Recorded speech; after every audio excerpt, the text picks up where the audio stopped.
monsters, people, law, and climate change. Different concepts, different words. How can we relate them? I can assure you that I will not call you monsters. I will not tell that the people that don't respect law and that are provoking climate change are monsters. Spoiler alert, I will not even blame those that are older than me. I'm 25 years old and I'm not here to blame other generations and to blame all those who lived in the past century. I will not blame those who benefit from the Industrial Revolution. I know that all of those people that had better conditions of living, that left poverty, was because of this development. I'm not here to blame anyone. I'm not here also to tell you that I will die because of climate change. I can assure you that I will not die because of climate change. I will die someday, but not because of climate change. And probably the majority of my generation will not die because of climate change, but someone will. And probably those people are not even alive. And I'm worried about this. We should be worried about this. But being worried and being aware is different to be scared. We don't need to scare people. We know that people know that climate change is a problem, that we need to tackle this problem. Polls show this. But to scare people will not lead us to good results. Good results are achieved by people that are aware, not scared. I can also assure you that today we'll speak in fact about monsters. We'll give them a voice. Not dinosaurs, monsters. Dinosaurs already have a voice in the United Nations. We will talk today about good monsters, brave monsters that are capable of bringing us change. Those monsters that we will see will make you think. I'm sure that all of you already saw thousands of minutes and hours of different kinds of videos and watched different kinds of movies. I watched several throughout my life. And I hate to watch a video and a movie that I already watched. But there is one exception, Monsters, Inc. Monsters, Inc. was the movie of my life. When I was young, even younger, a kid, I used to watch it over and over again until I got crazy about this. My parents were wondering all the time, why is this kid watching the same movie over and over again in a loop? And I can tell you that maybe I took 20 years to understand the main message of those movies. And I liked that movie so much that I even named 3 of my dogs, Sulley, Boo, and Mike, with the name of the main characters. If you remember that movie, you'll recognize that their job was to work in an energy factory. Basically, they were producing energy and storing those energy in these bottles. The way they produced this energy was really simple. They were scaring kids. They were making them cry. And with their shouts, with their crying, with all those scared people, scared little kids, they were producing energy and feeding this city. That factory was in fact corrupt. Randall, Waternoose, those villains of the movie, they were trying always to achieve results, and they didn't have any ethics at all. They were focused only on numbers. They were not caring about the harm they were doing. And Mike and Sullivan, they didn't know the harm they were producing. They were maybe the best employees, the top of the rankings, but they didn't know how much harm they were causing to the kids until they discovered Boo, until they discovered what was really happening inside the factory, what was really happening to the kids, and how they were exploiting the kids just to produce energy. And the thing they decided to do was to make a plan, not to quit the factory, not to shut out the factory, because that city needed this factory. The thing they did was being brave, fight against corruption, fight and standing for a good cause, and in the end, creating innovation, thinking outside of the box. Mike Wazowski was really smart. He made a transition. From kids crying, they made kids laughing, and they started to be even more efficient and producing more energy. Have you ever wondered about this? Maybe we can apply these principles in the real life.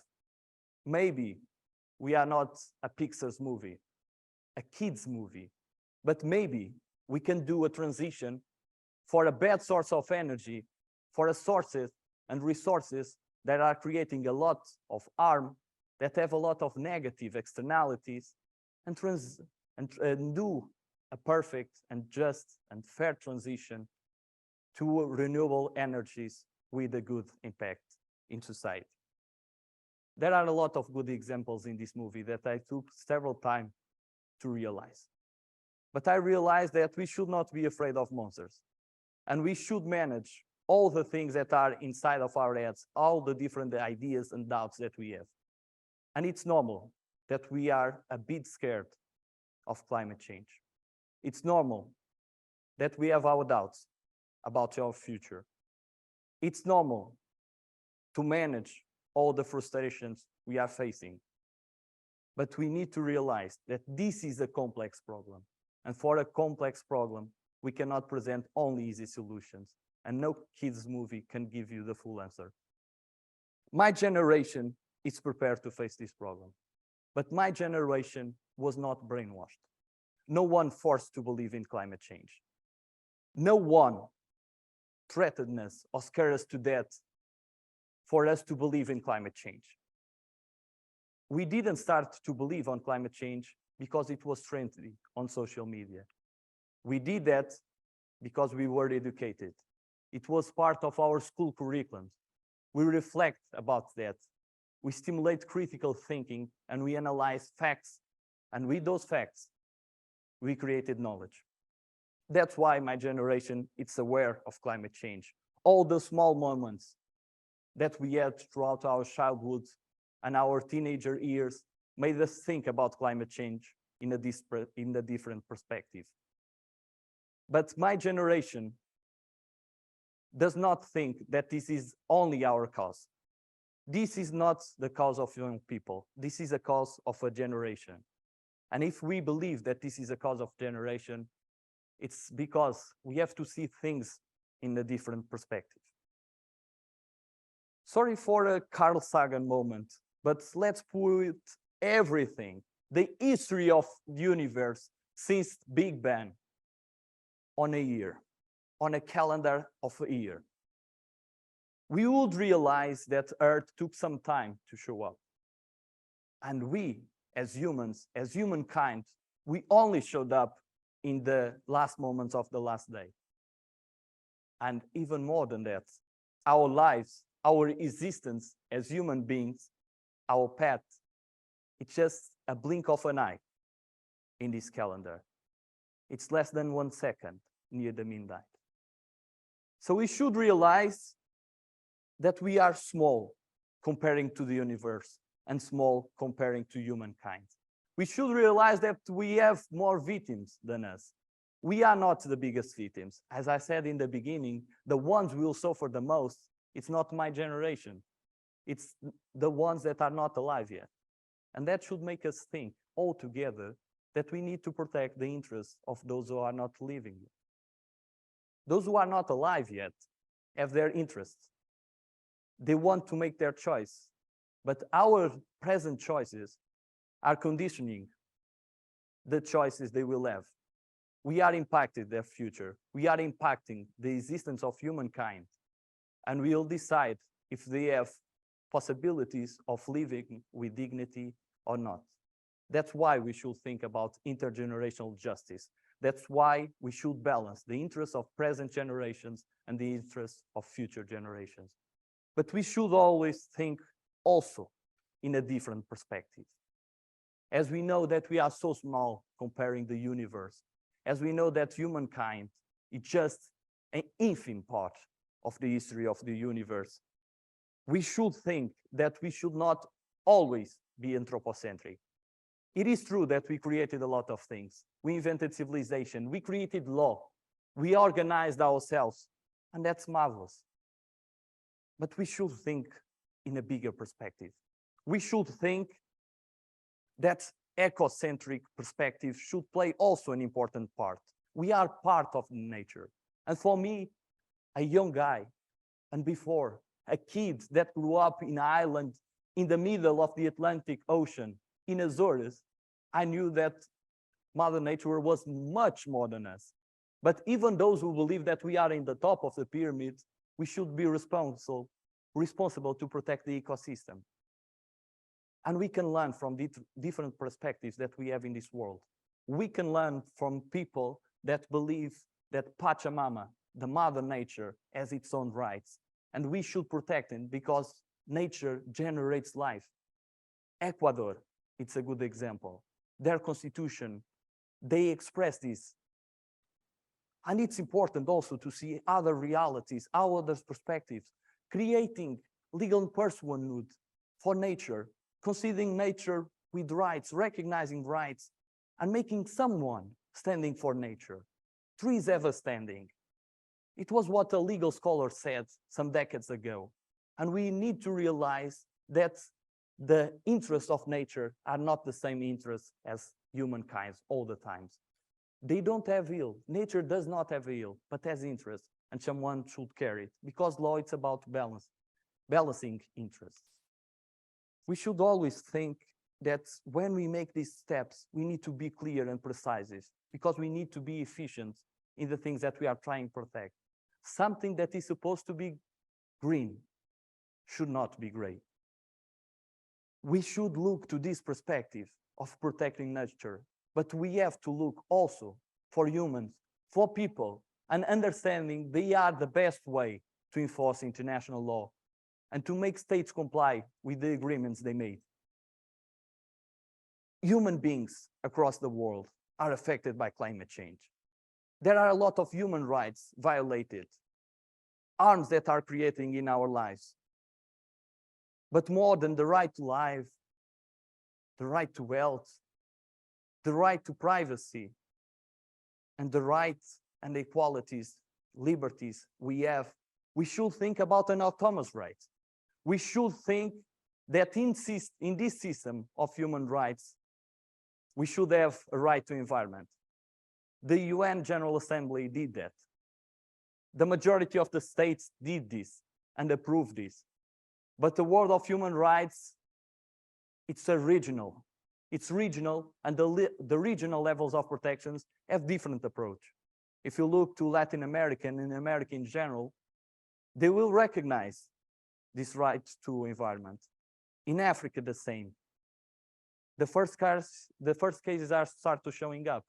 But here in Europe, we took more than 2 decades. We are being slow in recognizing this right.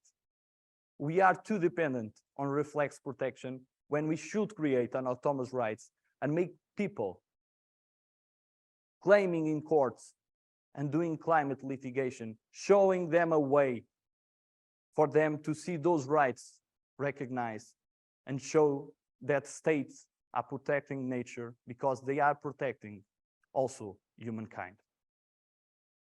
This is not a thing of today's world. This is not a thing that started 1 year ago or 2 years ago.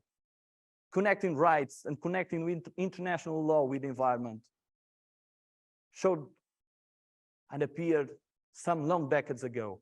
When Greta's mother was only 2 years old, in their city, they were meeting for the first time with Stockholm conference. They made a declaration. They took 20 years to meet again in Rio and to talk about sustainable development. They started to create a legal framework and decided to meet every year with COPs. They did the Kyoto Protocol and we did the Paris Agreement. But the way we transfer from a top-down system to a bottom-up was not enough. Countries were asked to share their national determined contributions, their NDCs. But unfortunately, cops does not have cops. International law does not have a police to enforce law and to check who is respecting and complying with the agreements that were made. Some will say that this cup, it's half empty. Others will say that it's half full. Some will say that the world is burning and we are just talking and saying empty words out loud, and we are not making choices that will lead us to action. Others will say that we'll sing along and we are all together just trying to improve the planet. But we need to be more than that. In the end of COP26, we learned that one country, in the end, in the last minutes, decided to change one world. From phase out coal, we created phase down coal, an abstract term that it's more difficult to scrutinize. That country was India, second by China, and everyone was in shock. How can two countries stagnate the entire world? Those two countries are more than 1/3 of our population. We need to know the facts. We need to understand our world because we need to work together, not be hypocrites or trying just to blame the others. We need to work as a society, as a global society, because we did that in the past. Look for the example of the ozone layer. All the states made some compromise, and we complied with that. And with that, it was possible to have results, to have a better ozone layer, to have a better world. We cannot and we should not be sure that this is a one-man job or one-state job. We need to act together. And acting together, maybe it will be easier if we were invaded by monsters. If someone will just show up in our planet so we can realize how similar we are. Some of us will be pessimistic. Others will be naive. But maybe we should learn some lessons with monsters. We need to be brave and rational.